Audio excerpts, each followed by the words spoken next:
بسم اللہ الرحمن الرحیم الحمد للہ والصلاة علی اہلہا ما بعد۔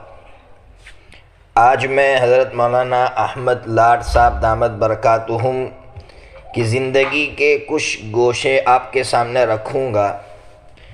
حضرت مولانا احمد لاڈ صاحب دامت برکاتہم 1942 میں صوبہ گجرات ضلع بھروچ کاوی گاؤں میں پیدا ہوئی۔ کاوی یہ وہ گاؤں ہیں جہاں بڑے بڑے علماء پیدا ہوئے ہیں۔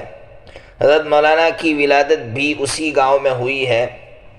مولانا نے ابتدائی تعلیم دارالعلوم اشرفیہ راندیر، جو سورت میں راندیر ایک جگہ ہے، وہاں بہت مشہور پرانا مدرسہ ہے، وہاں آپ نے ابتدائی تعلیم لی۔ وہاں سے عربی دوم تک وہاں پڑھا، اور پھر عربی دوم کے بعد عربی سوم سے لے کر نصاب کی جو تکمیل کی ہے وہ ندوۃ العلماء میں کی ہے۔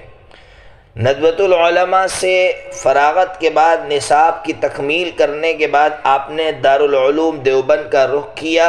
اس وقت کے بڑے بڑے اکابرین سے آپ نے فیض حاصل کیا۔ آپ کی زندگی کا اصل جو ٹرننگ پوائنٹ جس کو کہتے ہیں وہ 1966 میں کاوی میں جو اجتماع ہوا وہ آپ کی زندگی کا ٹرننگ پوائنٹ ہے۔ آپ نے وہاں سے بیرون کا سفر کیا، اور پھر تقریباً زندگی کے 56 سال ہوتے ہیں۔ 56 سال سے آپ اس کام میں لگے ہوئے ہیں، اللہ اللہ کی صدائیں لگا رہے ہیں، ایک اللہ سے ہونے کا یقین لوگوں کے دلوں میں پیوست کر رہے ہیں اور لوگوں کے دلوں میں راسخ کر رہے ہیں۔ حضرت مولانا کی زندگی سے ہمیں کیا سیکھنے کو ملا؟ دیکھیے، میں اپنے خود کا ایک واقعہ بیان کرتا ہوں۔ جب لاک ڈاؤن تھا تو ہمارے یہاں کے جو اساتذہ تھے، ہمارے جو ساتھی تھے، انہوں نے سوچا کہ جب لاک ڈاؤن میں پڑھائی بند ہے تو اکابرین کی ملاقات کرنا چاہیے۔ تو اکابرین کی ملاقات کے لیے ایک مستقل سفر کیا تھا۔ اس سفر میں ہم نے حضرت مولانا احمد لاڈ صاحب، جو اس وقت آپ کے جو بنگلہ ہے سورت میں، وہاں آپ تشریف فرماتے ہیں، ملاقات کے لیے حضرت کے بنگلے پر، حضرت کے مکان پر تشریف لے گئے۔ تو حضرت کے خادم نے کہا کہ حضرت مصروف ہے، آپ لوگ یہاں تشریف رکھیے۔ ہم لوگ ملاقاتی روم میں بیٹھ گئے حضرت کے انتظار میں۔ جب حضرت آئے تو ہم اٹھ کر ملاقات کرنے لگے، تو حضرت نے فوراً بٹھا دیا سختی سے، اور حضرت کا جلال پہلے سے معروف تھا، حضرت کے چہرے سے بھی جلال ٹپکتا ہے۔ ہمیں ڈر لگا، ہم بیٹھ گئے، اور پھر حضرت نے حدیث پڑھی، لا تقوموا کالاعاجم، اجمیوں کی طرح مت کھڑے ہو جاؤ۔ اجمیوں کا یہ رواج ہے، ان کے یہاں یہ رواج ہے کہ وہ کسی بڑے کی تعظیم میں کھڑے ہو جاتے ہیں، اس لیے میری تعظیم میں کھڑے ہونے کی بالکل ضرورت نہیں۔ ہمیں بٹھا دیا اور ہم بیٹھے ہوئے، حضرت کھڑے ہیں اور ہم سب کی ملاقات لے رہے ہیں۔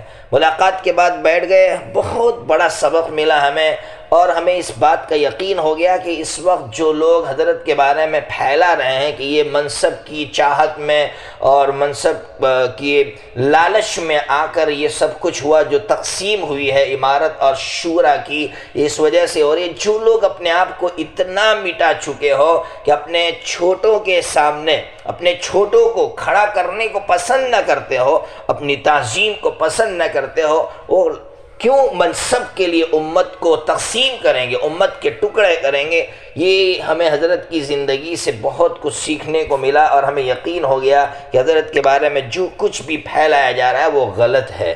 اسی لیے پاکستان کے ایک نعیم بٹ صاحب ہیں، وہ خود اپنا واقعہ بیان فرماتے ہیں کہ امریکہ کا اجتماع تھا۔ امریکہ کا اجتماع جب مکمل ہوا تو اجتماع کے بعد میں عمرے کے لیے، حج کے لیے جانے والا تھا، تو میں حضرت مولانا سے ملاقات کے لیے گیا۔ حضرت مولانا لیٹے ہوئے تھے، جب میں گیا تو حضرت مولانا آدھا بیٹھ گئے۔ آدھا بیٹھنے کے بعد مجھ سے ملاقات کی۔ پھر میں نے جب کہا حضرت سے کہ حضرت میں حج کے لیے جا رہا ہوں یا حرم پاک جا رہا ہوں، تو حضرت بیٹھ گئے اور لجاجت کے ساتھ رو رو کر مجھ سے درخواست کرنے لگے کہ اللہ کے دربار میں جا رہے ہوں، آپ میرے لیے ضرور دعا کرنا۔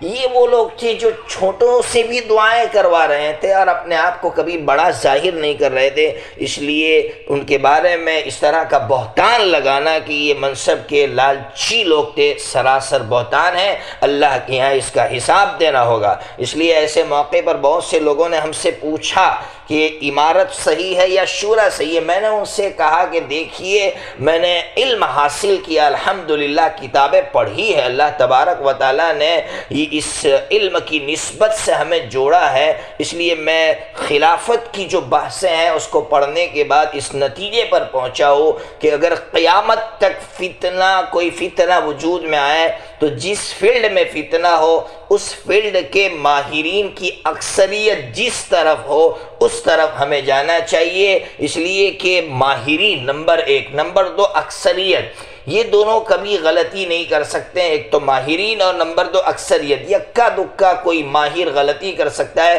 لیکن ماہرین کی اکثریت اگر ایک طرف ہو تو کبھی غلطی نہیں ہو سکتی۔ اس لیے آپ خود سوچئے کہ اس فیلڈ کے، تبلیغ کی فیلڈ کے ماہرین کا رخ کس طرف ہے، اکثریت کس طرف ہے، جس طرف ہو اس طرف آپ جائیے۔ باقی ہم کسی کو صحیح کسی کو غلط نہیں کہتے ہیں، اس لیے کہ حضرت سیدنا ابوبکر صدیق رضی اللہ تعالیٰ عنہ کی جو خلافت وجود میں آئی ہے وہ انصار اور مہاجرین میں جو خلافت کے ماہرین تھے ان کے مشورے کے بعد وجود میں آئی۔ حضرت سیدنا عمر فاروق رضی اللہ عنہ کو حضرت سیدنا ابوبکر صدیق رضی اللہ عنہ نے جو نام لے کر خلیفہ بنایا ہے، اس سے پہلے انصار اور مہاجرین میں جو خلافت کے ماہرین تھے ان سے مشورہ لیا ہے، انہوں نے حضرت عمر رضی اللہ عنہ کا نام لیا، تب جا کر حضرت سیدنا ابوبکر صدیق رضی اللہ عنہ نے حضرت عمر فاروق رضی اللہ عنہ کو نامزد کیا ہے۔ اسی طرح حضرت عمر فاروق رضی اللہ عنہ نے 6 بندے جو خلافت کے ماہرین تھے ان کے درمیان میں اس فیصلے کو چھوڑا اور یہ ثابت کر کے گئے کہ ہمیشہ اس فیلڈ کے ماہرین کی اکثریت جس طرف ہو اس طرف حق ہوگا، اس طرف بات صحیح ہوگی۔ اللہ تبارک و تعالی پوری امت میں اتفاق پیدا فرمائے اور اختلاف سے امت کی حفاظت فرمائے، فتنوں سے امت کی حفاظت فرمائے۔ اور یہ ہمارے جو بڑے بڑے اکابرین، حضرت مولانا احمد لاڈ صاحب کے بارے میں ایک بات ضرور کہوں گا کہ جب حضرت مولانا مرکز پر تھے اور مرکز پہ جو کیس ہوا بڑا مشہور ہے 20 لاکھ والا مسئلہ، اس وقت حضرت مولانا سے کہا تھا کسی نے کہ بس آپ خالی اجازت دیجئے کیس شروع کروانے کی، تو اس وقت مولانا نے کہا تھا کہ نہیں، میری وجہ سے مرکز بند ہو میں اس کو کبھی برداشت نہیں کر سکتا، اس لیے کہ مجھے جو کچھ بھی ملا ہے اور پوری انسانیت کو جو کچھ بھی مل رہا ہے وہ یہاں سے مل رہا ہے، اس لیے میں ایسا محروم بدقسمت بندہ نہیں بن سکتا کہ میں 20 لاکھ کی وجہ سے اللہ تبارک و تعالیٰ کی اس گھر کو بند کروا دوں۔ یہ وہ لوگ ہیں جو ہے اللہ کے دین کے فائدے کو سامنے رکھ کر اپنے آپ کا نقصان کر بیٹھتے ہیں اور یہ سبق دے کر جاتے ہیں کہ ہمیشہ دین کا فائدہ دیکھنا، انسانیت کا فائدہ دیکھنا۔ اللہ تبارک و تعالیٰ ان کی زندگی سے ہمیں بہت کچھ سیکھنے کی توفیق عطا فرمائے۔